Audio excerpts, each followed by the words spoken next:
இந்த பரதேசி 41 சாவுக்கு பிறகு எப்பயாவது ஒரு எஃப்ஐஆர்லையாவது போட்டிருக்கணும்னா என் தம்பி செந்தில் கூட சொன்ன அப்படி அண்ணே ஒரு எஃப்ஐஆர்லையாவது சேர்த்துருக்க வேணாமாண்ணே சிஎம்டே கேட்டு அந்த பஸ்ஸையாவது தூக்கிருக்கலாம்ண்ணே அப்படின்னு ஒரு சிரிப்பு மத்தனை சிரிச்சார். பதிலே சொல்லலை. தம்பிகிட்டே ஒரு நாள் பேசினேன், என்ன தம்பி அப்படின்னு. அவர் ஒரு சிரிப்பு, 2 பேரும் சொல்லி வச்ச மாதிரி. நான் அது வருத்தப்பட்டுகிட்டே இருப்பேன் எப்பயுமே.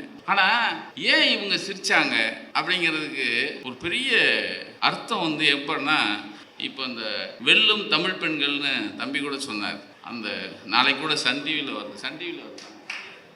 வருதான் பாருங்கள். சின்ன பசங்களுக்கெல்லாம் நம்ம பதில் சொல்லக்கூடாது. ஆமாம், நான் வந்து அதில் ஆனால் நான் விட மாட்டேன். உங்களுக்கு ஒரு எதிர்கால தலைமுறையை சமூக விரோதி ஆக்கிற வேலையை பார்த்துட்டு இருக்கான், தற்குறிகளை உருவாக்குற வேலையை பார்க்குறான். அதை எப்படி நம்ம விட முடியும்? நம்ம வேலை நம்ம செய்யணும், அவங்க வேலையை அவங்க செய்கிறாங்க. இப்போ என் தம்பி செந்திலும் அதான், அந்த கோபம் அவர்கிட்டையும் இருக்குது. நல்ல வேலை நாங்கள்லாம் ஒரே ரோட்டில் தான் நிற்கிறோம், ஒரே கோர்ட்டில் நிற்கிறோம். நேற்று நடந்தது ஈரோட்டில். எஸ், நேற்று இதில் கூட தீய கட்சி தூய கட்சின்னு ஏதோ ஒரு சொன்ன வருஷத்தில் அப்படி சொல்லியிருக்காங்க. அப்போ நான் வந்து சொன்னேன், என் தம்பி லெனின்ட்ட சொன்னேன், இந்தா நம்மளை பார்க்க வந்த பொம்பளை பிள்ளைகளை நீங்கள் வந்து குத்துயிரும் கொலையுருமா கொண்டு போட்டவங்களை திரும்பி பார்க்காம போகிறவன் அவர் தூய கட்சியான். ஊரில் இருக்கிற அத்தனை பெண்களையும் தன்னுடைய சகோதரியா தான் பிள்ளையா பார்த்து அவங்களுக்கு குடும்பத்துக்கு செய்கிற ஒருத்தர் அவர் தீய கட்சியா, அவர் தூய கட்சியா, மூதேவி. ஆனால் அவரை எங்கே கொண்டு வந்து பொறுத்துறாங்கன்னா, தம்பி துணை முதல்வரோட கொண்டு வந்து பொருத்தி பார்க்குறான். கால் தூசி ஆவானாயா? நீ முதல்ல தம்பியோட உழைப்பு பாருங்கள். நான் நேராக பார்த்துருக்கேன். நேற்று அவன் பேசின பேச்சில் வள்ளுவர் கூட்டத்துக்கு செலவழிக்கிறீங்க, மக்களுக்கு செலவழிக்க மாட்டியா அப்படின்னு ஒரு வார்த்தையை போட்டார். போகிற போக்கில் போட்டார். அப்படி வள்ளுவர் கூட்டத்துக்கு செலவழிக்கிற ஏன்னா வள்ளுவரை பற்றி தெரிஞ்சவனுக்கு வள்ளுவர் கூட்டத்துக்கு செலவழிப்பாங்க. நீ வள்ளுவனை படிக்காதவனுக்கு உனக்கு எப்படி அதை பற்றி தெரியும்? ஏன்னா அவனுடைய ஆட்கள் பூரா இப்போ ஒரு விஷயத்தை சொல்கிறான். இப்போ தம்பி சொன்ன 50 திட்டத்தில் ஒரு 2 திட்டம், குறிப்பாக 2 திட்டத்தை சொல்லி 1000 ரூபா உரிமை தொகை எங்களுக்கு எதுக்கு தேவையில்லை. அதே மாதிரி விடியல் பயணம், அது என்ன ஓசி பயணம் எங்களுக்கு தேவையில்லை அப்படின்னு பொம்பளை பிள்ளைகளை வச்சு கத்த வச்சுருக்கான். ஆனால் ஐயன் திருவள்ளுவர் ஒரு குறளில் சொல்லுவார், அந்த வள்ளுவர் ஒரு குறளில் சொல்கிறாரு, கொடுப்பது அடுக்கறுப்பான் சுற்றம் உடுப்பதுவும் உண்பதுவும் இன்றி கெடும். என்ன அர்த்தம்னா, ஒருவனுக்கு வேறொருவன் கொடுப்பதை அறிந்து பொறாமையால் அதை தடுத்து விடுகிறவன் உடுக்கவும் இல்லாமல் உண்ணவும் இல்லாமல் நாசமா போவான் அப்படின்னு. அதாவது நீ கொடுக்க மாட்ட, கொடுக்கிறவங்களை ஏண்டா கொடுக்குறேன்னு கேட்கறல, அப்படி கேட்கிறவன் எல்லாருமே உடுத்த உடை இல்லாம பைத்தியமா தெருவில் சுத்துவடான்னு திருவள்ளுவர் சொல்றாரு.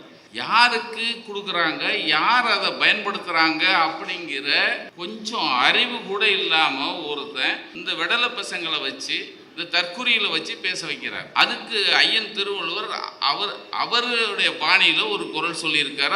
அந்த குறளுடைய இதுதான் நான் உங்கள்கிட்ட சொல்ல வந்தேன். பெருச்சாளி பொந்துக்குள்ளேருந்து இந்த நீங்கள் நல்லா பார்த்தீங்கன்னா டைட்டாக ஒரு ஜூம் பண்ணி பார்த்தீங்கன்னா பெருச்சாளி பொந்துக்குள்ளேருந்து ஒரு பெருச்சாளி வந்து வரும், அப்படிங்க, அப்புறம் போயிடும், மறுபடியும் இன்னொன்று வரும். அது மாதிரி தான் இப்போ ஈரோட்டில் இந்த பஸ்ஸுங்கிற பெருச்சாலி அதுக்குள்ளேருந்து ஒருத்தர் வருவான், வந்து மேலே வந்து பேசி போனான். இப்போ மறுபடியும் 2 நிமிஷம் பேசி போவான், மறுபடியும் வருவான், மறுபடியும் அந்த பெருச்சாலி பொந்துலேருந்து இன்னொருத்தர் வருவான், அப்படியே பேசுவான், அப்படியே போவான். அப்படி போகும்போது ஒருத்தர் சொல்கிறான், ஒரு வளர்ந்து கட்டம் ஒருத்தர் இருக்கான், அவன் சொல்கிறான், பெரியாரை இளம் பெரியார்னு எப்படி, அதாவது துணை முதல்வரை வந்து அப்போ அண்ணன் ஏவாவல் அண்ணன் பேசும்போது இளம் பெரியார்னு சொல்லிட்டு போயிட்டார். ஏன்னா அது காரணம், அந்த இளம்பெரியார்னு சொல்கிறதுக்கான ஆதாரங்கள் நிறைய விஷயம் இருக்குது, அதை வச்சு அவர் சொல்கிறார். அதை ஒருத்தன் இங்கே சொல்கிறான், அதை எப்படி இளம்பெரியார்னு, பெரியார் எங்கே இளம்பெரியார்னு சொல்கிறாங்க அப்படின்னு. அப்போ தான் நான் கேட்டேன், ஏன்னா மூதேவி, தளபதினா தமிழ்நாட்டில் ஒரே ஒரு தளபதி தான், 30-40 வருஷமாக ஒருத்தரை தான் தளபதின்னு சொல்லிட்டு இருக்கோம். நீ வெங்காயம் இளைய தளபதி என்ன இதுக்கு வச்ச, என்ன வென்றுக்கு வச்ச? அப்போ எங்கால் வந்து இளைய பெரியாராக வரக்கூடாதா அப்படின்னு அப்போ நான் பேசிகிட்டு இருந்தோம்.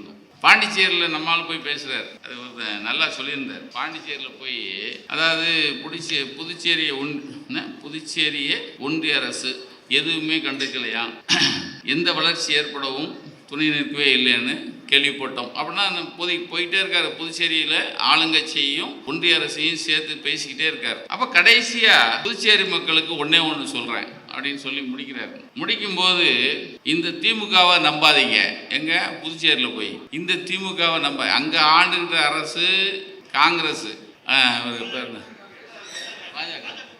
பாஜக அரசு, ஒன்றிய அரசு பாஜக அரசு. அங்கே போய் அந்த ஆட்சியை பற்றி எல்லா புகாரையும் சொல்லிட்டு கடைசியாக ஒன்று சொல்லிக்கிறேன், புதுச்சேரி மக்களே நல்லா கவனிங்க அப்படின்னு கடைசியாக இந்த திமுகவை நம்பாதீங்க. படுத்திருக்கும் போதே நீங்கள் நம்ம பூதமாக நிற்கிறோம் அவனுக்கு எதிராகவே. அவன் கண்ணை முழிச்சா திமுக தான் தெரியுது, கண்ணை முழிச்சா தெரியுது.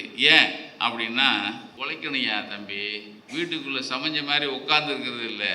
எங்கள் ஆளுக பாருங்க, இன்னைக்கு வரைக்கும் தூங்குனது எப்போ தூங்குனாங்கன்னே தெரியாது. 2 பேரும் அப்பா அம்மாவனும் பாருங்க, அப்பா அம்மாவனும் தூங்கலைன்னா பரவாயில்ல, அப்பா அம்மாவனும் தூங்கலை, அவங்கள சுற்றி இருக்கிறவங்க இன்னைக்கு வரைக்கும் தூங்கவே இல்லை, தூங்கவே கிடையாது.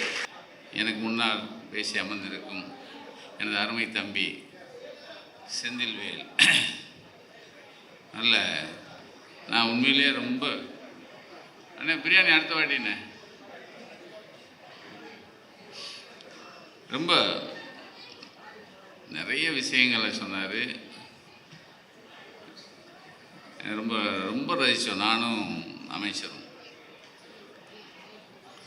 ஆனால் போகும்போது சொன்னார், போகிற வழியில் ஒருவேளை ஆட்சி வரலன்னா அப்படின்னு போகிற போக்கில் சொன்னார், இந்த ஜென்மம் இல்லை, 7 ஜென்மம் இல்லை, 14 ஜென்மம் எடுத்தாலும் அந்த ஒரு பயலும் வர முடியாது எழுத்து.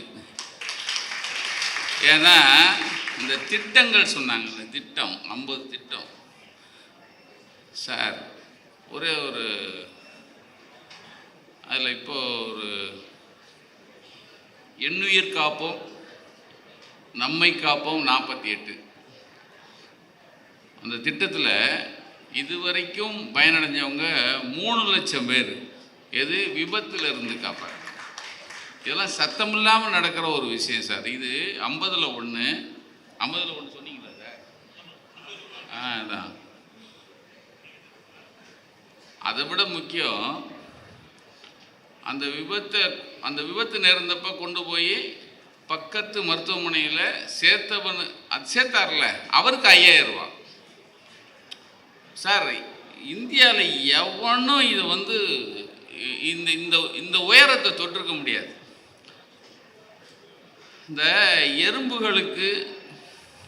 எறும்புக்கு எது உணவு, எது அது இலக்குனா, இந்த சின்ன சின்ன சாப்பிடும்போது கொஞ்சம் கொஞ்சம் நம்ம சிந்திடுவோம், அதுதான் இலக்கு. ஆனால் சிகரங்களை தொட்டவங்களுக்கு என்ன இலக்கு அப்படின்னா, அதை விட உயரமான சிகரங்களை தொடணும் அப்படிங்கிறது தான் இலக்கு. முதல்ல சொன்னது நமக்கு எதிரியாக நிற்கிறவங்களுக்கு எது எறும்பு, அதனுடைய இலக்கே சிந்தின சின்ன சின்ன விஷயங்கள் தான். ஆனால் சிகரம் தொட்டுக்கிட்டே போகிறவங்களுக்கு இலக்கு இன்னும் இருக்குது சிகரம் அப்படிங்கிற அந்த இலக்கை, அந்த உயரத்தை தொடணுங்கிற அந்த வெறியோடு இருக்கிற எங்கள் அன்பு தம்பி துணை முதல்வர் உதயநிதி ஸ்டாலின் அவர்களுக்கு எனக்கு கொஞ்சம் வருத்தம் இருந்தது. இந்த பரதேசி 41 சாவுக்கு பிறகு கொஞ்சம் நான் எப்பயாவது ஒரு எஃப்ஐஆரையாவது போட்டிருக்கணும். நான் என் தம்பி செந்தில் கூட சொன்னேன், அப்படி அண்ணே ஒரு எஃப்ஐஆர்லையாவது சேர்த்துருக்க வேணாமாண்ணே. நான் அவர்கிட்டே கேட்டேன், சிஎம்கிட்டே கேட்டேன், அந்த பஸ்ஸையாவது தூக்கிருக்கலாம்ண்ணே அப்படின்னு. ஒரு சிரிப்பு மத்தனை சிரிச்சார், பதிலே சொல்லலை. தம்பிகிட்டே ஒரு நாள் பேசினேன், என்ன தம்பி அப்படின்னா, அவர் ஒரு சிரிப்பு, 2 பேரும் சொல்லி வச்ச மாதிரி. அப்போ நான் அது வருத்தப்பட்டுகிட்டே இருப்பேன் எப்பயுமே. ஆனால் ஏன் இவங்க சிரித்தாங்க அப்படிங்கிறதுக்கு ஒரு பெரிய அர்த்தம் எப்படின்னா, இப்போ இந்த வெல்லும் தமிழ் பெண்கள்னு தம்பி கூட சொன்னார். அந்த நாளைக்கு கூட சன் டிவியில் வருதான் பாருங்கள். அந்த நிகழ்ச்சி போயிருந்தேன். நான் எத்தனையோ நிகழ்ச்சிக்கு போயிருக்கேன். ஆனால் நம்மளை நாமளே வந்து நெஞ்ச நிமித்தி உட்கார்ற ஒரு நிகழ்ச்சி. அந்த வந்த பெண்கள் எல்லாருமே அவங்க அனுபவித்த அந்த இவங்க அரசு போட்ட திட்டத்தை அனுபவித்து நாங்கள் எப்படி வந்தோம் வாழ்கிறோம் அப்படிங்கிற அந்த இதை சொல்லும்போது இவங்க அதுக்கு பதில் சொல்லாமல் இருந்தது இதுதான் காரணம். ஏன்னா சின்ன பசங்களுக்கெல்லாம் நம்ம பதில் சொல்லக்கூடாது. ஆமா, நான் வந்து அதில் ஆனால் நான் விட மாட்டேன். ஏன்னா உங்களுக்கு ஒரு எதிர்கால தலைமுறையை சமூக விரோதி ஆக்கிற வேலையை பார்த்துட்டு இருக்கான், தற்குறிகளை உருவாக்குற வேலையை பார்க்குறான். அதை எப்படி நம்ம விட முடியும்? நம்ம வேலை நம்ம செய்யணும், அவங்க வேலையை அவங்க செய்கிறாங்க. இப்போ என் தம்பி செந்திலும் அதான், அந்த கோபம் அவர்கிட்டையும் இருக்குது. நல்ல வேலை நாங்கள்லாம் ஒரே ரோட்டில் தான் நிற்கிறோம், ஒரே கோட்டில் நிற்கிறோம். நேற்று கூட இந்த நேத்தானே நடந்தது ஈரோட்டில். எஸ், நேற்று இதில் கூட தீய கட்சி தூய கட்சின்னு ஏதோ ஒரு சொன்ன வருஷத்தில் அப்படி சொல்லியிருக்காங்க. அப்போ நான் வந்து சொன்னேன், என் தம்பி லெனின்ட்ட சொன்னேன், இந்தா நம்மளை பார்க்க வந்த பொம்பளை பிள்ளையில நீங்கள் வந்து குத்துயிரும் கொலையுருமா கொண்டு போட்டவங்கள திரும்பி பார்க்காம போகிறவன் அவர் தூய கட்சியான். ஊரில் இருக்கிற அத்தனை பெண்களையும் தன்னுடைய சகோதரியா தான் பிள்ளையா பார்த்து பார்த்து அவங்களுக்கு குடும்பத்துக்கு செய்கிற ஒருத்தர் அவர் தீய கட்சியா, அவர் தூய கட்சியா, மூதேவி. அதாவது வாழ்க்கையில் தம்பி அது வேற ஒற்றுமையை சொல்லிட்டு போயிட்டார். மோடிக்கும் கேடிக்குமாச்சு, மோடிக்கும் விஜய்க்கும் சரியா அடிச்சார். நான் கூட நினச்சேன் மோடியும் இவரையும் ஒத்து வைக்கலாமா அப்படின்னு. சரி, அது நல்லா தான் இருந்தது, கரெக்டாக இருந்துச்சு, எல்லாமே கரெக்டாக இருந்துச்சு. ஆனால் நீங்கள் அவரை எங்கே கொண்டு வந்து பொறுத்துறாங்கன்னா, தம்பி துணை முதல்வரோடு கொண்டு வந்து பொருத்தி பார்க்குறான். கால் தூசி ஆவானாயா? நீ முதல்ல தம்பியோட உழைப்பு பாருங்கள். நான் நேராக பார்த்துருக்கேன். ஒன்றும் இல்லை, அன்றைக்கி கொஞ்ச நாளைக்கு முன்னாடி அறிவு திருவிழான்னு ஒன்று பண்ணார். அதுக்கு அவங்க ஏதோ ஒரு கவுண்டர் கொடுத்தாங்க. என்ன கவுண்டர் கொடுத்தாங்க? அறிவு ஏன் நடத்துகிறீங்க அப்படின்னா, அறிவு இருக்கிறவனுக்கு அறிவு திருவிழா நடத்துகிறான், அறிவு இல்லாதவனுக்கு அறிவு திருவிழா எப்படியா நடத்துவான். அதில் அந்த அறிவு திருவிழா பற்றி பின்னாடி வரேன். தம்பி எந்த அளவுக்கு அதை அக்கறையோடு எடுத்தார், ஏன் எடுத்தாருங்கிறதுக்கு நான் பின்னாடி வரேன். நேற்று அவன் பேசின பேச்சில் வள்ளுவர் கோட்டத்துக்கு செலவழிக்கிறீங்க, மக்களுக்கு செலவழிக்க மாட்டியா அப்படின்னு ஒரு வார்த்தையை போட்டார். போகிற போக்கில் போட்டார். அப்படி தானே போட்டார், வள்ளுவர் கோட்டத்துக்கு செலவழிக்கிற. ஏன்னா வள்ளுவரை பற்றி தெரிஞ்சவனுக்கு வள்ளுவர் கோட்டத்துக்கு செலவழிப்பாங்க. நீ வள்ளுவனை படிக்காதவனுக்கு உனக்கு எப்படி அதை பற்றி தெரியும்? ஏன்னா அவனுடைய ஆட்கள் பூரா இப்போ ஒரு விஷயத்தை சொல்கிறான். இப்போ தம்பி சொன்ன 50 திட்டத்தில் ஒரு 2 திட்டம், குறிப்பாக 2 திட்டத்தை சொல்லி 1000 ரூபா உரிமை தொகை எங்களுக்கு எதுக்கு தேவையில்லை. அதே மாதிரி விடியல் பயணம், அது என்ன ஓசி பயணம் எங்களுக்கு தேவையில்லை அப்படின்னு பொம்பளை பிள்ளைகளை வச்சு கத்த வச்சுருக்கான்.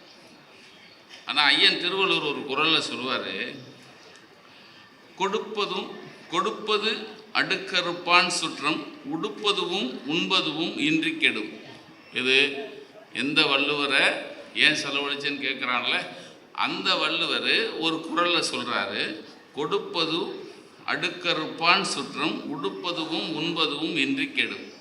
என்ன அர்த்தம்னா, ஒருவனுக்கு வேறொருவன் கொடுப்பதை அறிந்து பொறாமையால் அதை தடுத்து விடுகிறவன் உடுக்கவும் இல்லாமல் உண்ணவும் இல்லாமல் நாசமாக போவான் அப்படின்னு. அதாவது நீ கொடுக்க மாட்ட, கொடுக்குறவங்களை ஏண்டா கொடுக்குறேன்னு கேட்குறீல்ல, அப்படி கேட்குறவன் எல்லாருமே உடுத்த உடை இல்லாமல் பைத்தியமாக தெருவில் சுற்றுவடான்னு திருவள்ளுவர் சொல்கிறார்.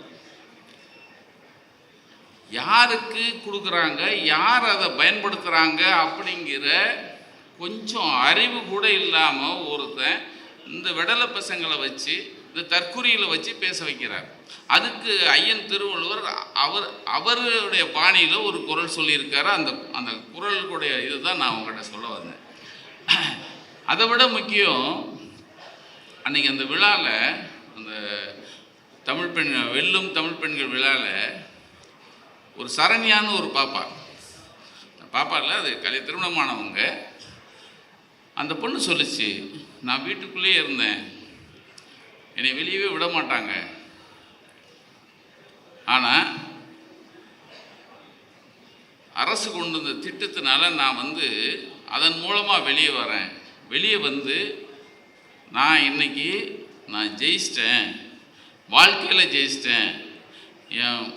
என்னுடைய கணவர், என் குடும்பம் எல்லாருமே என்னை பாராட்டுற அளவு, அவங்களெல்லாம் பாதுகாக்கிற அளவுக்கு நான் சம்பாதிக்கிறேன் அப்படின்னு நெஞ்ச நிமித்தி சொல்லிட்டு அது கடைசியாக சொன்னது என்னென்னா, திருப்பரங்குன்றம் என் ஊர், திருப்பரங்குன்றம் மலைக்கு மேலே போய் முருகா நான் ஜெயிச்சிட்டேன் முருகா அப்படின்னு சொல்லிட்டு வந்தேன்னு அந்த கூட்டத்தில் சொல்லுது. நான் அதை பார்த்த உடனேங்க, அதாவது தம்பிகிட்ட இப்போ அந்த அறிவுத்திருவிழா நடக்கும்போது துணை முதல்வர்கிட்ட கேட்டேன், ஏன் தம்பி அவரை விட்டு வச்சுருக்கீங்க கொஞ்சம். அப்போ அவர் சிரிச்சிட்டே சொன்னார், அண்ணே வேணாண்ணே, அதை பற்றி பேச வேணாண்ணே. எதுக்குண்ணே? அதான் நீங்கள் பேசுகிறீங்களேண்ணே அப்படின்னாரு. அப்போ எதுக்காக சொல்கிறாரு அப்படிங்கும்போது, அவங்களுடைய நோக்கம் இந்த மாதிரி சில்லறைகளுக்கெல்லாம் பதில் சொல்லிட்டு நம்ம வீணடிக்க வேணாம். நமக்கு நிறைய வேலை இருக்குது, அந்த வேலையை நம்ம கொண்டு போவோம். அதில் முக்கியமான வேலை எதுங்களா, இப்போது போன 3 நாளைக்கு முன்னாடி திருவண்ணாமலையில் ஒரு இளைஞரணி மாநாடு ஒன்று நடந்தது, கேள்விப்பட்டிருப்பீங்க.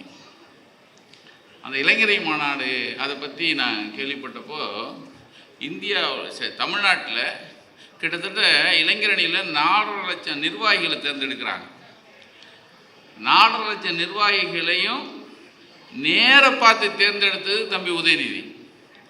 4.5 லட்சம் நிர்வாகிகளை இளைஞரணியில் தேர்ந்தெடுத்து 4.5 லட்சம் பேரை 1-to-1 பார்த்து தேர்ந்தெடுத்தவர் நம்ம துணை முதல்வர். சாதாரண வேலை இல்லை. நீங்கள் அத்தனை இளைஞர் படையிலையும் போய் அவங்கள அறிவு சார்ந்து அவங்களுக்கு இருக்கிற அறிவுத்திறனெல்லாம் சோதித்து அவங்கள தேர்ந்தெடுத்து அதில் ஒரு மண்டலமாக இப்போ 1,30,000 பேருக்கு இன்றைக்கி மாநாடு திருவண்ணாமலையில் நடத்தினாங்க. அப்போ நான் கேட்குறேன், தம்பி இதுக்கெல்லாம் எங்கே நேரம் இருக்குது? அண்ணா அதானே நம்ம வேலை, அதுதானே என் வேலை. ஆக நீங்கள் அப்படியே கம்பேர் பண்ணி பாருங்கள். இந்த பக்கம் பெருச்சாளி பொந்துக்குள்ளேருந்து நீங்கள் நல்லா பார்த்தீங்கன்னா டைட்டாக ஒரு ஜூம் பண்ணி பார்த்தீங்கன்னா பெருச்சாளி பொந்துக்குள்ளேருந்து ஒரு பெருச்சாளி வரும், எப்படிங்கும், அப்புறம் போயிடும், மறுபடியும் இன்னொன்று வரும். அது மாதிரி தான் இப்போ ஈரோட்டில் இந்த பஸ்ஸுங்கிற பெருச்சாளி, அதுக்குள்ளேருந்து ஒருத்தர் வருவான், மேலே பேசி போனான். இப்போது மறுபடியும் 2 நிமிஷம் பேசி போவான், மறுபடியும் வருவான், மறுபடியும் அந்த பெருச்சாளி பொந்துலேருந்து இன்னொருத்தர் வருவான், அப்படியே பேசுவான், அப்படியே போவான். அப்படி போகும்போது ஒருத்தன் சொல்கிறான், ஒரு வளர்ந்து கட்டவன் ஒருத்தர் இருக்கான், அவன் சொல்கிறான், அதாவது என்ன பெரியாரை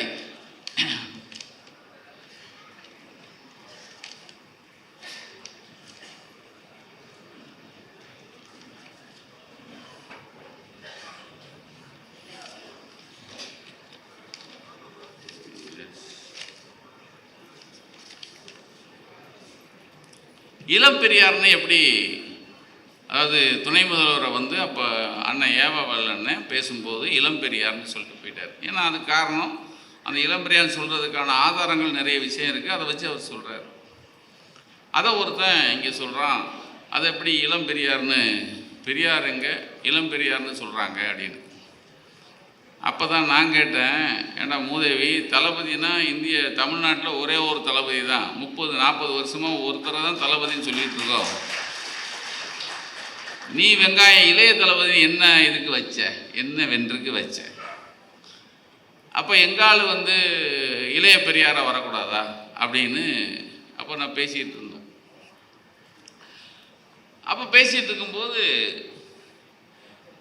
தம்பியை பற்றி தான் எனக்கு, அதாவது கொடுத்த வாய்ப்பை யாருமே வந்து இவ்வளோ பெரிய வாய்ப்பு கிடச்சிருக்கு அதை மெத்தனமாக விட்டுருவோன்னு இல்லாமல், இந்த அறிவியல் திருவிழாவில் அவர் எடுத்துக்கிட்ட அந்த சிரத்தையை அந்த குழுவில் இருந்த ஒருத்தரை கேட்டேன். அப்போ 9 நாள் அறிவியல் திருவிழா நடந்திருக்கு. அந்த அறிவியல் திருவிழாவில் அதை நடத்துறதுக்கு முன்னாடி அவங்க ஒரு பப்ளிகேஷன், தம்பியும் ஒரு பதிப்பகம் ஒன்று வச்சுருக்காரு. இவர் மேற்பார்வையில் ஒரு பதிப்பகம் வைக்கிறார், யார் துணை முதல்வர் ஒன்று வச்சுருக்கார். அதுக்கு உடன்பிறப்பே அப்படிங்கிற ஒரு புக்கு வெளியே வந்தது. அதுக்கு பாகம் 2ன்னு வந்திருக்கு. இது நான் என்ன சொல்ல வரேன்னா, எதுக்காக சொல்ல வரேன்னா, ஒரு தாத்தா எவளியோ அவளி பேரன் அப்படிங்கிற அந்த அந்த ஒரு ஒரு ஒரு இதை நான் வந்து அப்போ பார்க்க முடிஞ்சது. இந்த புத்தகத்தில் இவங்க போய் கேட்டிருக்காங்க, அட்டைப்படம் செய்கிறம்போது உடன்பிறப்பே பாகம் 2, இது கீழே வந்து தலைவருடைய, அதாவது கலைஞருடைய கண்ணாடி இங்கே கழட்டி வைக்கிற மாதிரி ஒரு ஐடியா எடுத்திருக்கேன்னு சொல்லியிருக்கார். யார்? இந்த எழுதுகிற எழுத்தாளர். அப்போ உடனே தம்பி சொன்னாராம், ஏங்க அவர் பேனா பிடிச்சி எழுதுறாருங்கிறீங்க, கண்ணாடி எப்படி கழட்டி வச்சுட்டு எழுதுவார் எப்படி? இது கலைஞர் கேட்குற கேள்வி. கலைஞர் இப்படி தான் கேட்பார். அவங்க ஆச்சரியப்பட்டு சொன்னாங்க, அண்ணா நாங்கள் ரேப்பர் நல்லா இருக்குன்னு சொல்லிட்டு கலைஞர் கண்ணாடியை கீழே மூலையில் போட்டு மேலே வந்து உடன்பிறப்பே பாகம் 2 கலைஞர் எழுதுகிற மாதிரி பேனா இருக்கிற மாதிரி நாங்கள் செட் பண்ணி கொண்டு போகிறோம். ஏங்க கண்ணாடியை கழட்டி வச்சு எப்படிங்க தாத்தா வந்து எழுதுவார், மாற்றுங்க அப்படின்னு போயிட்டார். அதே மாதிரி அந்த அறிவு திருவிழாவில் திராவிட மாடலுக்கு வந்து முக்கிய தலகர்த்தார்கள் இருக்காங்களே, அவங்களுடைய படங்கள் எல்லாமே வரிசையாக வச்சுருந்தாங்க. அப்போ பார்த்துருக்காரு, ஏன் எல்லாருடைய பிறந்த வருஷம் இறந்த வருஷம் போடலாமே அப்படின்னு இருக்காங்க. எல்லாத்தையும் எங்கேயோ பிடிச்சி எப்படியாவது போட்டுருங்க, அதான் நல்லதுன்னு சொல்லியிருக்காங்க. இப்போ எல்லாம் போட்டாச்சு. தம்பி வந்து நாளைக்கு நடக்குதுன்னா இன்றைக்கி போய் பார்க்க போகிறாரு. போகிற போக்கில் பார்க்கும்போது ஒரு 4 படத்துக்கு பேர் இருக்குது, வருஷம் இல்லை. முடித்த உடனே எல்லாம் போட்டாச்சான்னாங்களா? எல்லாம் போட்டாச்சு. இல்லையே 4 படத்துக்கு இல்லையே அப்படின்னாராம். இவங்க விக்கித்து போயிட்டாங்களா? ஏன்னா அந்த கூட்டத்தில் ஒரு 4 படத்துக்கு இல்லாத ஒரு விஷயத்தை இது வந்து கலைஞர் செய்கிற ஒரு, அதாவது கலைஞர்கிட்ட இந்த மாதிரி அற்புதம், இந்த நுண்ணுயா எப்படி அது என்ன சொல்லுவோம், அந்த பண்பு இருக்குல்ல, அந்த அறிவு நான் கேள்விப்பட்டு மிரண்டே போயிட்டேன். அந்த அறிவு திருவிழாவில் அவங்க எதெல்லாம் பண்ணாங்கங்கிறது, ஏன்னா சில விஷயத்தை நம்ம பதிவு பண்ணிகிட்டே ஆகணும்.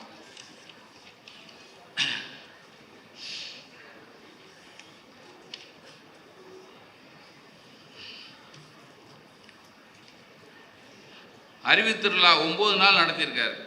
அதில் முற்போக்கு புத்தக காட்சி,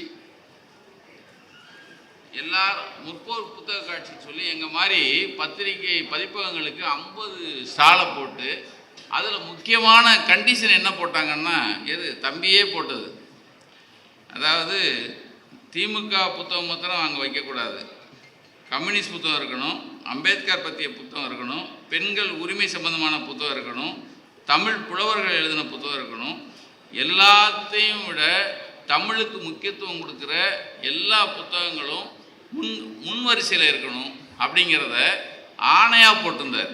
அந்த வகையில் 50 ஸ்டால்களும் எல்லாமே இந்த வகையான புத்தகங்களை வச்சு வள்ளுவர் கோட்டத்தில் ஒரு பெரிய பதிப்பகங்கள் பண்ணாங்க. அதை விட முக்கியம், கிட்டத்தட்ட 44 பேரை வச்சு 2 நாள் கருத்தரங்கம் சார். அதாவது இளைஞர்கள் நீங்கள் வந்து பாதை மாதிரி போயிட்டுருக்காங்கிற ஒரு பக்கம் ஒரு வருத்தம் இருக்குது. ஏன்னா ஒருத்தன் தற்குறியாகவே இருக்கணும், அவனுக்கு அறிவு வந்துடக்கூடாது, அவனை வச்சு தான் நம்ம வந்து ஆட்டு மந்த மாதிரி அவனை வச்சு மேய்க்கணும்னு நினச்சிட்டு இருக்கிற ஒருத்தன் இந்த பக்கம் இல்லை, இளைஞர்களை எதிர்காலத்தை அவங்க வந்து தெரிஞ்சிக்கிற அளவுக்கு ஒரு அறிவு திருவிழாவாக நடக்கணும் அப்படிங்கிறத திட்டம் போட்டு பண்ண ஒரு, ஏன்னா ஏன் பதிவு பண்ணுறேன், இது கொஞ்சம் ராவாக தான் இருக்கும். ஒரு கிடைச்ச வாய்ப்பு, தனக்கு ஒரு துணை முதல்வரை நான் இருக்கேன், வந்தேன்னா நான் 4 கையெழுத்தை போட்டு போயிட்டேனா அப்படிலாம் இல்லை. எந்த ஒருத்தன் 41 பேர் சாவு நடந்த உடனே வீட்டை விட்டு இன்னைக்கு வரைக்கும் வீட்டை விட்டு வெளியேற, இது வரைக்கும் 41 சாவுக்கு பிறகு அவன் வெளியே வந்தது 3 முறை தான், நல்லா பார்த்தீங்கன்னா தெரியும். ஆனால் ஒரு புயல் சின்னம் வந்துருச்சு, புயல் வரப்போகுது அப்படின்னு ஒன்று அடுத்த நிமிஷம் ஒரு சின்ன தூரல் விழுகும்போது அடுத்த நிமிஷம் அங்கே நிற்கிற ஆள் நம்மளாக நிற்பார், அந்த இடத்துல நிற்பார். அப்பாவும் மகனும் போட்டி போட்டு வேலை பார்க்குற ஒரே ஆட்சி இங்கே நடக்கிற ஆட்சியில் தான். 2 பேரும் மக்களுக்கான பணியில் 2 பேரை, இந்த பக்கம் இவர் மலைக்கோட்டு போட்டு இந்த பக்கம் நிற்பார், இவர் இந்த பக்கம் நிற்பார். சார் அப்போ தான் நான் நினச்சேன், ஏன் விஜய்க்கு பதில் சொல்ல மாட்டேங்கிறாங்க, ஏன் அந்த தற்குறிக்கு பதில் சொல்ல மாட்டேங்கிறாங்க அப்படின்னா, இந்த 50 திட்டங்கள், இந்த பயனாளிகள் இவங்க நமக்கு வந்தாலே போதும், இவங்க நம்மளை பார்த்தாலே திரும்பி பார்த்தாலே போதும். ஏன்னா எல்லார் வீடும், அது நமக்கு ஓட்டு போடாதவங்க வீட்லேயும் நம்ம உள்ளே போயிருக்கோம், அதை கொண்டு வந்து சேர்க்கிற வேலையை மாத்திரம் சரியாக பண்ணணும் அப்படிங்கிறது தான் எங்கள் அமைச்சர் மாதிரி இருக்கிற பெருமக்களுடைய முக்கிய பணியாக. இன்றைக்கி இப்போ அவர் உட்காந்து பேசிகிட்டு இருக்கார வழியா முடிஞ்ச உடனே இந்த எஸ்ஏஆரில் போன அந்த 14 லட்சம் ஓட்டு சென்னையில் மாத்திரம் அதில் நம்மதில் எவ்வளோ போயிருக்கு, இதை நாங்கள் எப்படி கரெக்ட் பண்ணோம் சார். ஒருத்தருமே தூங்கலை சார், யாருமே தூங்கலை, இன்னைக்கு வரைக்கும் தூங்கலை. பாருங்களேன், எனக்கு போகிற போக்கில் லைட்டாக போகாமல் வேறு என் தம்பி செந்தில் ஒரு புத்தகம் போட்டிருக்காரு, அதை நம்ம மதி இருக்கிற புத்தகத்தெலாம் வாங்கிட்டார். நம்மளும் ஒரு புத்தகம் வச்சுருந்துருக்கலாமோ அப்படின்னு. அடாடா விட்டோமே, ஏன்னா நம்மளும் நிறைய இந்த மாதிரி புத்தகம் எழுதியிருக்கோம், ஆனால் அவரளவுக்கு எழுதலை. இருந்தாலும் சார், ஒரு கட்சி அந்த கொள்கை அதை ஒருத்தர் எழுதியிருக்காரு, அதை ஒரு அமைச்சர் சொல்கிறாரு, உடனடியாக அதை கையில் எடுத்து அதை வந்து ஏன்னா காசு இருக்குங்கிறதுக்காக வாங்கிறது வேறு, ஆனால் அதை கொண்டு போய் மக்கள்கிட்ட சேர்க்கணும்னு நினைக்கிறதுக்குல. ஏன்னா தம்பி அதை சொல்லிட்டாரு, அந்த புத்தகத்தை நீங்கள் ஒருத்தர் திராவிடம் பற்றி தெரியணும்னா அந்த புத்தகம் ஒன்று போதும் அப்படின்னு சொல்லிட்டார். அப்போ அந்த புத்தகத்தை கொண்டு போய் சேர்க்கணும் அப்படிங்கிறத ஒரு சின்ன கோடு போட்டவொன்னே அவர் ரோடு போட்டார். அப்படியே மதிக்கு ஒரு நன்றி. ஏன்னா இப்போது தம்பியோடைய இந்த இந்த இந்த அறிவு திருவிழா இருக்கு இல்லையா, அந்த அறிவு திருவிழாவில் நான் வந்து உண்மையிலேயே ஆச்சரியப்பட்டேன், அவர்கிட்ட பேசும்போதும் ஆச்சரியப்பட்டேன். அவர் அதோடு நிற்கலை, இதை தமிழகம் பூரா கொண்டு போகணுன்னே அதை எப்படி கொண்டு போகணும் அப்படிங்கிறத நான் பேசிகிட்டு இருக்கேன். அது மாதிரி அதே இதில் ஒரு புத்தகம் ஒன்று வெளியிட்டார், 1120 பக்கம். அந்த புத்தகத்துடைய தலைப்பு காலத்தின் நிறம் கருப்பு சிவப்பு. 75 ஆண்டுகால இயக்கத்துடைய அத்தனை வரலாறையும் ஒரே இதில் அவரே நின்று நீங்கள் வந்து தொகுத்து அதை வெளியிட்டிருக்காரு. அதாவது ஒரு 3வது தலைமுறையாக வந்தாலும் அந்த இளைஞன் எப்படி இருப்பான், அந்த இளைஞனுக்கு நம்மளுடைய கொள்கையில் எப்படி கொண்டு போய் சேர்க்கணுங்கிற அந்த நுண் அறிவு இருக்கு இல்லையா, அது எனக்கு தம்பிகிட்ட ரொம்ப நான் பார்த்து வியந்தேன், உண்மையிலே வியந்தேன். ஏன்னா பாண்டிச்சேரியில் நம்மால் போய் பேசுகிறார், அது ஒருத்தர் நல்லா சொல்லியிருந்தார். பாண்டிச்சேரியில் போய் அதாவது புதுச்சேரியை ஒன்றிய அரசு எதுவுமே கண்டுக்கலையாம், எந்த வளர்ச்சி ஏற்படவும் துணை நிற்கவே இல்லைன்னு கேள்விப்பட்டோம். அப்படின்னா போயிட்டே இருக்கார். புதுச்சேரியில் ஆளுங்கட்சியையும் ஒன்றிய அரசையும் சேர்த்து பேசிக்கிட்டே இருக்கார். அப்போ கடைசியாக புதுச்சேரி மக்களுக்கு ஒன்றே ஒன்று சொல்கிறேன் அப்படின்னு சொல்லி முடிக்கிறார். முடிக்கும்போது இந்த திமுகவை நம்பாதீங்க. எங்கே? புதுச்சேரியில் போய் இந்த திமுகவை நம்ப. அங்கே ஆண்டுகிற அரசு காங்கிரஸ், பாஜக, பாஜக அரசு, ஒன்றிய அரசு பாஜக அரசு.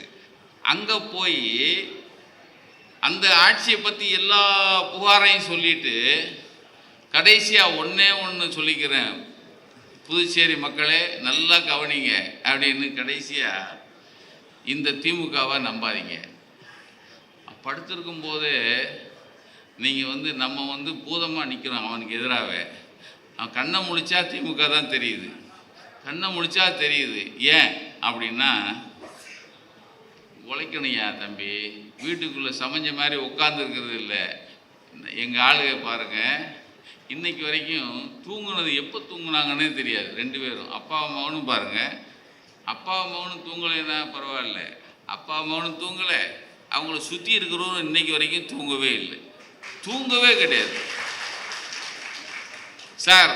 அதாவது 2004 தானே ஆக்சிடெண்ட், 2004 அக்டோபர், நல்லா தெரியும். 2004 நம்ம 40 தொகுதி ஒரே நேரம் ஜெயிச்சிட்டோம். அப்போ அக்டோபரில் மதுரையிலேருந்து மதுரை, ஆமாம், இது செம்மொழிக்காக ஒரு விழா முடிச்சுட்டு அண்ணன் வராரு. வர வழியில் திருச்சிக்கு பக்கத்தில் ஆக்சிடெண்ட்டு. திருச்சியில் 10 நாள் இருக்கார். 10 நாள் முடிச்சுட்டு அதுக்கப்புறமா இங்கே மியாட்டுக்கு கொண்டு வந்தாச்சு. மியாட்டுக்கு வந்து வீட்டுக்கு வரும்போது, வீட்டுக்கு வந்த பிறகு 6 மாதமாக கைத்தடி இல்லாமல் அவர் எங்கேயுமே நடக்க முடியாது, கைத்தடியோடு தான் இருந்தார். நான் மியாட்டில் பார்த்தேன், அதுக்கப்புறம் வீட்லேயும் பார்த்தேன். ஆனால் இன்னைக்கு உலகம் திரும்பி பார்க்குற அளவுக்கு ஒரு மிகப்பெரிய ஒரு மராத்தான் வீரராக ஒருத்தர் இருக்கார். நீங்கள் தன்னை பற்றி எங்கேயுமே புகழ்ந்துக்கிறது இல்லை, தன்னை பற்றி எங்கேயுமே பகுமானம் பேசிக்கிறது இல்லை, எங்கேயுமே இல்லாமல் ஒருத்தர் கூப்பிட்ட நேரத்துக்கு இது வரைக்கும் நான் ஃபோன் பண்ணி இன்றைக்கி வரைக்கும் அவர் எடுக்காமல் இருந்ததே இல்லை. நிறைய பேர் ஃபோன் பண்ணி எடுக்காமல் சுவிட்ச் ஆஃப் பண்ணவங்க நிறைய பேரை பார்த்துட்டேன். இப்படி ஒரு அமைச்சர், இந்த அமைச்சர் இவர் தான் எப்படின்னா, மொத்த பேரும் இவருடைய, அதாவது அவரை அடியொட்டி வருகிற எங்கள் கணபதியாக இருக்கட்டும், இங்கே இருக்கிற முன்னாடி உட்கார்ந்து இருக்கிற அத்தனை செயல்வர்கள் ஆகிட்டும், இவர் என்ன கோடு போடுறாரோ அது ரோடு போகிற அளவுக்கு இன்றைக்கி.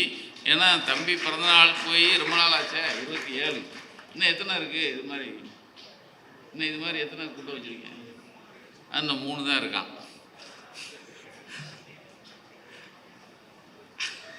எனக்கு லைட்டாக போகிறவங்க தான். வாழ்க்கையில் ஒரு மனுஷன் ஒரு நாளைக்கு 13 கிலோமீட்டர் நடக்க. இன்னைக்கு காலையில் ஒன்று சொன்னார், வெள்ளிக்கிழமை எவ்வளோ நேரம் நடந்தீங்கன்னு. இல்லை இன்றைக்கி விடுமுறை. என்ன அப்படின்னா, என்னுடைய பாலிய நண்பங்க எல்லாரையும் 30 பேரை சேர்த்து வச்சு கிண்டியில் ஒரு டீ கடையில் உட்காந்து காலையில் 5 மணிக்கே போயிடுவோம். நான் நடக்கிற நேரத்தை அன்றைக்கி அங்கே செலவழிச்சிடுவேன். இது பாருங்க, இது புது தகவல். எனக்கு நான் ரொம்ப ஆச்சரியப்பட்டேன். தான் ஒரு மனுஷன் யதார்த்தமாக இப்படி இருக்க முடியுமா, ஒரு அமைச்சராக இருக்க முடியுமா? ஏன் அப்படின்னா, தலை எவலியோ அவளி தொண்டை, தலை எவலியோ அவளி. ஏன்னா இப்போ அண்ணன் அதாவது தளபதி அவர்களையும் பார்த்தீங்கன்னா யதார்த்தமான ஆள், பார்க்க எளிமையாக. முதலமைச்சருக்கிற அந்த வேலையெல்லாம் ஜாஸ்தியாக இருக்கும், இருந்தாலும் பிகு பண்ணுற ஆள்னு சொல்ல முடியாது. அதுக்கு அடுத்து அப்படியே தூக்கி போட்டிங்கன்னா நம்ம துணை பார்த்தீங்கன்னா மூத்தவருக்கு இணை அவரும் இதே தான் எளிமை. ஒரு சாதாரண டிஷர்ட்டை போட்டு ப்ராக்டிக்கலாக ஒரு துணை முதல்வர். நீங்கள் இந்தியாவில் பாருங்கள், இப்படி ஒரு ப்ராக்டிக்கலாக இருக்கிற நீங்கள் பக்கத்தில் தானே ஆந்திரா, அங்கே தானே துணை இணை ஒருத்தர் இருக்கார், துணை முதல்வர் யார், ஒரு நடிகர். நீ பவன் கல்யாண்னு ஒருத்தர், நீ பார்த்துட முடியுமா? நான் திட்டத்துக்காக சொல்லலை, நீங்கள் போய் பார்த்து பாருங்கள். 22 யார்டு இருக்கும். ஆனால் நம்ம துணை அப்படி இல்லை, ப்ராக்டிக்கலாக இருக்குது. அதுக்கு காரணம் அவங்களுக்கு அடுத்து இருக்கிற மாசு மாதிரி நம்ம அதாவது நம்ம வீட்டில் ஒருத்தர் அமைச்சராக இருந்தால் எப்படி இருப்பார்?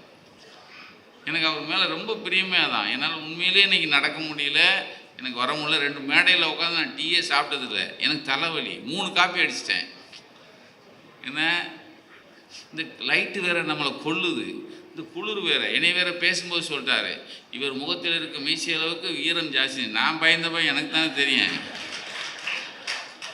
நான் அப்படியே குளிராக உட்காந்துட்டு இருக்கேன்.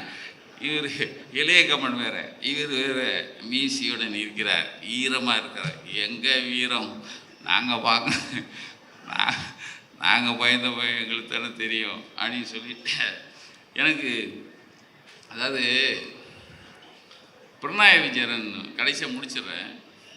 கேரளாவில் பினராயி விஜயன் அவர் கம்யூனிஸ்ட் முதலமைச்சர், உங்களுக்கு எல்லாருக்கும் தெரியும். ஒரு கம்யூனிஸ்ட், அதாவது கேரளாவில் ஒரு எம்எல்ஏ, பிஜேபி எம்எல்ஏ ஒருத்தர் ஜெயிச்சிட்றார்.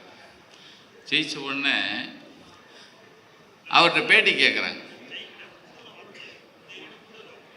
கூடுதல் வாக்கு பாருங்கள் எவ்வளோ தெளிவாக இருக்கார். கூடுதல் வாக்கு வாங்கிடுறார். பத்திரிக்காரன் போய் கேட்குறான். கேட்ட உடனே அவர் சொன்னாராம், எங்கள் மக்களை இன்னமும் கல்வி அறிவு கொடுத்து நாங்கள் படிக்க வைக்கணும்னு இப்போ தான் தெரிஞ்சது அப்படின்னாராம். எப்படி? இது பயங்கர அர்த்தம். அதாவது ஒரு பிஜேபிக்காரன் அதிக கூடுதலாக ஓட்டு வாங்கிட்டாரு.